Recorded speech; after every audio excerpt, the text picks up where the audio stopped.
Бұл сабақта біз жылдам қолдану панелі, яғни панель быстрого доступа туралы сөз қозғаймыз. Алғашқы сабақтарда біз айтып кеткен болатынбыз, мына бағдарламаның сол жақ жоғарғы бұрышында бізде жылдам қолдану панелі.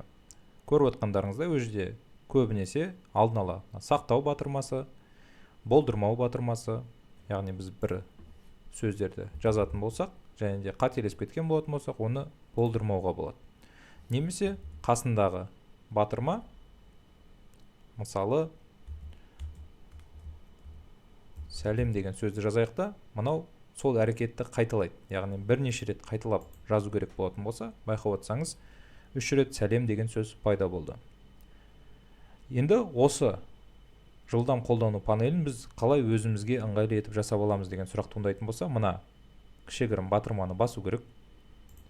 Осы жерде белгіше қою арқылы, яғни галочка қою арқылы біз өзімізге керек батырманы таңдай аламыз. Мысалы, создать.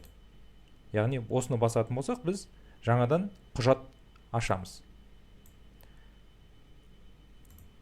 Алып тастасақ та болады. Немесе басқа кез келген өзімізге қажетті жиі қолданатын пәрменді таңдай аламыз. Мына жерде другие команды дейді, яғни барлық берілген пәрмендердің ішінде өзімізге қажеттісін таңдап қоса аламыз. Кейін окейді бассаңыз, ол осы жерде пайда болады.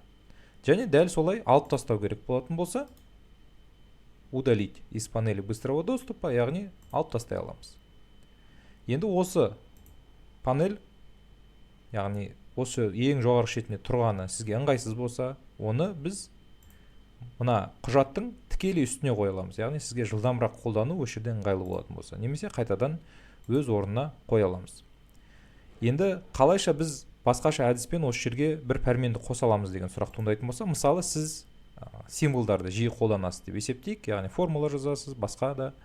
Осы кезде осы символы дегенге оң жақ батырмамен басып тінтуірдің добавить на панель быстрого доступа десек, біздің символдар осы жерден пайда болады. Осымен бүгінгі сабақ аяқталды. Сабақта айтылған әрекеттерді қайталап көріңіз, үйреніп алыңыз, және де кейін келесі сабаққа өте беріңіз.